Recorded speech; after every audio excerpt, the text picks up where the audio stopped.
Terima kasih Anda masih menyaksikan Kompas Siang Saudara. Majelis Hakim Pengadilan Tinggi DKI Jakarta menguatkan putusan Pengadilan Negeri Jakarta Selatan untuk Hendra Kurniawan, mantan anak buah Ferdi Sambo dalam kasus perintangan penyidikan pembunuhan berencana Yosua Huta Barat.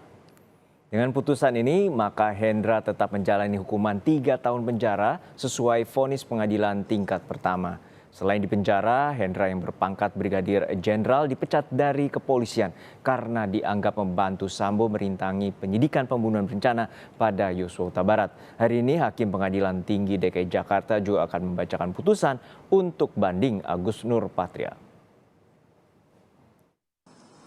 Menguatkan putusan Pengadilan Negeri Jakarta Selatan tanggal 27 Februari 2023 nomor 802/Pitsus/2022 menetapkan masa penangkapan dan penahanan yang telah dijalani terdakwa dikurangkan seluruhnya dari pidana yang dijatuhkan kepada terdakwa.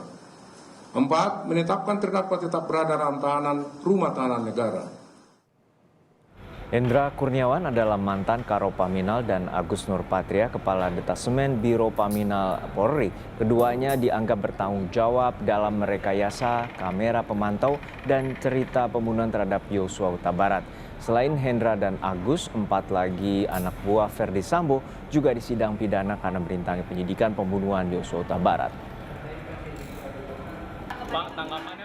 Laporan lengkapnya ada rekan kami, jurnalis Kompas TV, Tifal Solesa di Pengadilan Tinggi DKI Jakarta. Tifal, vonis tetap dijatuhkan mengikuti Pengadilan Negeri Jakarta Selatan 3 tahun. Lalu apa saja pertimbangan Majelis Hakim untuk menolak banding dari Hendra Kurniawan?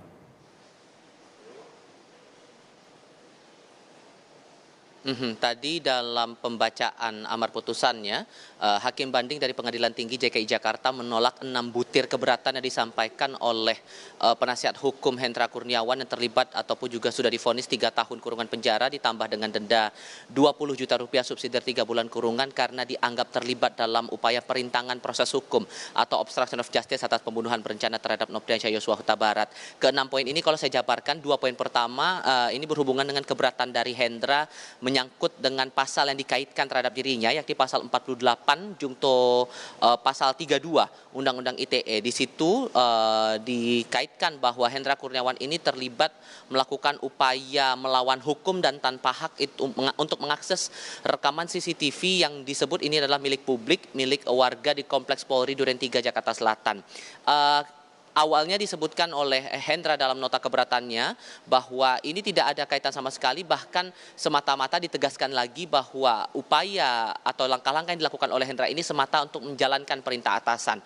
Namun di sisi lain dari Hakim Banding dari Pengadilan Tinggi DKI Jakarta beralasan bahwa sebetulnya kalau dikaitkan lagi dengan pasal yang dikaitkan atau dijerat oleh Hendra Kurniawan ini, betul bahwa Hendra Kurniawan menurut Majelis Hakim ini tidak punya kewenangan, tidak punya kepentingan langsung untuk mengecek dan mengamankan rekaman CCTV di Kompleks Polri Duren 3 Jakarta Selatan. Apalagi posisi Hendra Kurniawan yang merupakan Kepala Biro Pengamanan Internal Karo Paminal Divisi Propam Polri ini tidak ada sangkut pautnya sama sekali dengan bukti-bukti yang berhubungan langsung dengan tindak pidana umum. Sehingga wajar kiranya menurut Majelis Hakim Hendra Kurniawan dijerat dengan pasal 48 jungto pasal 32 Undang-Undang Informasi dan Transaksi Elektronik.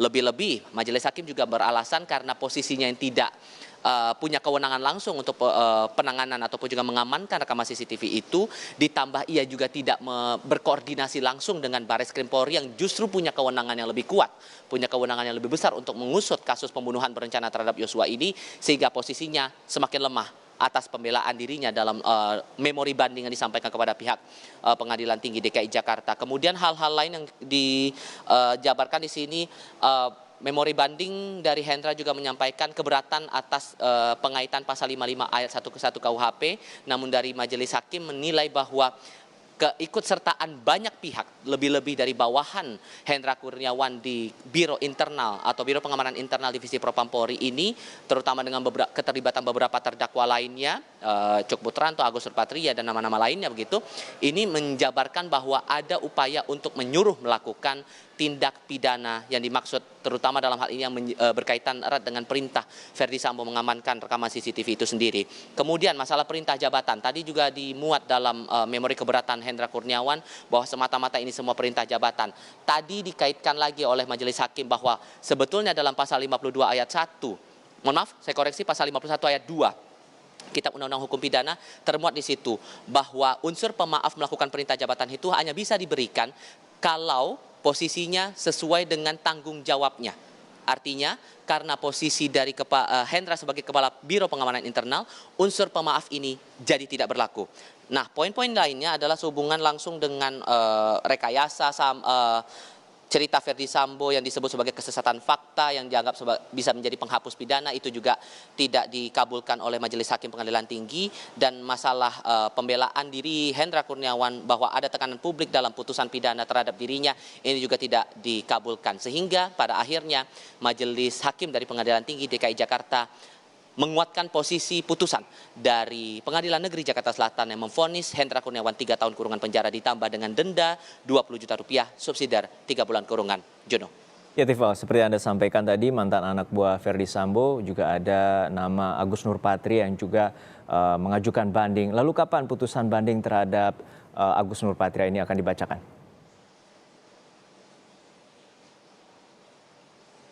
Jadwalnya tadi dari pihak pengadilan menyampaikan 12.30 ini sidang akan berlanjut untuk menyampaikan putusan banding atas keberatan yang dilayangkan oleh terdakwa lain dalam kasus yang sama, Agus Nurpatria.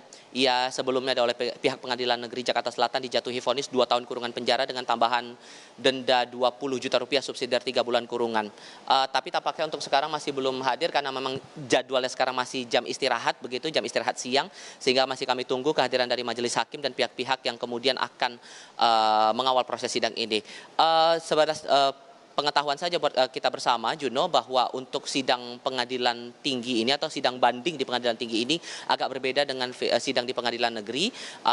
Kalau pengadilan negeri, kedua belah pihak dalam hal ini dari jaksa penuntut umum dan juga dari terdakwa bersama dengan tim penasihat hukum dipastikan ada di dalam ruang sidang. Namun untuk pengadilan tinggi tidak ada keharusan, tidak ada kewajiban bagi perwakilan dari terdakwa maupun juga dari jaksa penuntut umum untuk datang ke ruang persidangan di ruang sidang Kartika Pengadilan Tinggi DKI Jakarta.